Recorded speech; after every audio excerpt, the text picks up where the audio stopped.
Pemirsa, Anda senang bermain di tengah alam? Bila perbekalan habis di perjalanan, Anda tak perlu risau, karena alam punya segala solusinya. Berada di hutan belantara, Anda bisa menemukan aneka tumbuhan berikut ini yang bisa Anda konsumsi sebagai sumber energi.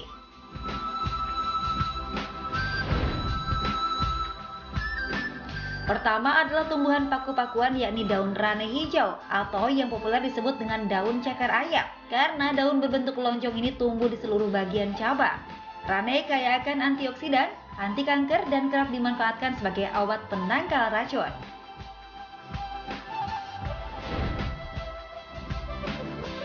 Semanggi adalah nama untuk daun bercabang 4 yang banyak tumbuh di daerah pematang sawah atau tepian sungai.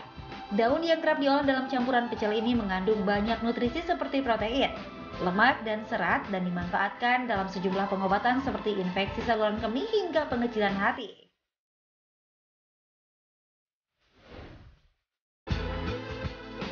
Berikutnya adalah kecombrang yang bisa kita temui sebagai campuran bumbu masakan seperti sayur maupun sambal.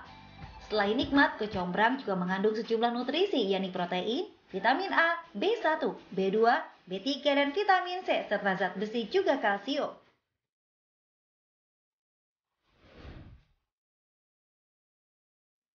Berikutnya adalah buah murbei atau maurus, yakni buah serupa stroberi dengan rasa manis dan kecut. Buah murbei mudah kita temui di daerah beriklim subtropis seperti hutan Asia, Afrika, dan Amerika. Buah yang merah saat muda dan ungu saat tua ini kaya akan vitamin C, zat besi, vitamin B6, B12, serta kalsium dan vitamin D.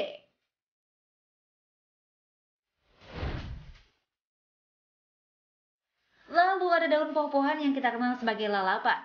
Daun berbentuk lebar dengan aroma dan rasa unik ini kaya akan protein, kalsium, fosfor, zat besi, dan aneka vitamin seperti A, C, dan B1.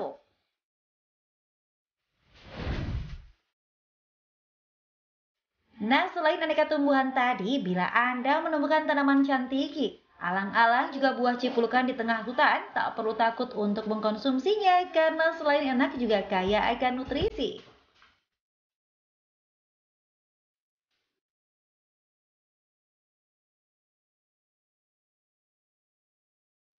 Ya, pemirsa, itu tadi dedaunan yang biasa dimakan, termasuk si daun poh-pohan ini nih. Ya, teman-temannya daun poh-pohan ya, tadi ini daun poh-pohan lagi nih sekarang. Nah, Betul. poh-pohan ini memang aku terus terang aja, mungkin nggak tahu namanya, tapi mungkin aja udah pernah makan kali, tanpa sadar mungkin ya. Betul. Nah, ini cara ngolahnya juga mungkin ada cara pengolahan yang lain selain dijadikan lalapan ya dokter. Nah, kita langsung tanya sama Dokter Dian, sebenarnya rekomendasi makan yang sehat tuh kayak gimana sih dok? Rekomendasinya memang poh-pohan ini adalah memang sebagai lalapan. Karena kalau memang sayur-sayuran itu kalau dimasak kan memang akan menurunkan kandungan gizinya dan komposisi nutrisinya ya. Jadinya memang sebenarnya memang dia disajikan sebagai lalapan. Oke, jadi pastikan sangat bersih ya sebelum Betul, konsumsi. harus dicuci dan sangat bersih. Nah, Baik. ini kalau gitu, kalau misalkan tadi mungkin dicuci ya, singkat aja. Ini kan biasa kan kita lalap nih. Kalau direbus sedikit boleh nggak sih? Rebus sedikit boleh, tapi jangan sampai lonyot, jangan sampai terlalu mateng gitu ya. Iya, kalau misalkan kayak orang kan misalkan bikin sayur bening ya kalau pagi gitu misalkan. Boleh nggak gitu-gitu?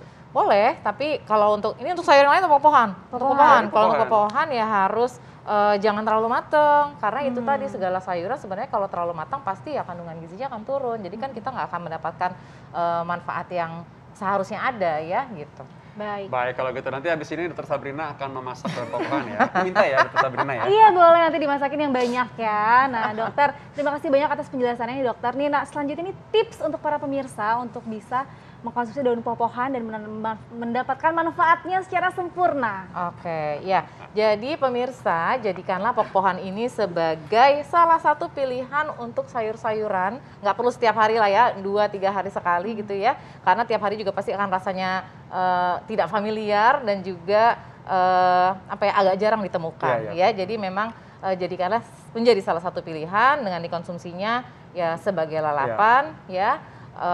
Dan jangan lupa mengkonsumsi sayur-sayuran yang lain yang hanya poh-pohan lainnya. Ada yang lain juga, tenang Iya, aja ya. betul. Nggak boleh tiap hari, kalau tiap hari daun poh-pohan ini malah bikin darah tinggi. Tau nggak?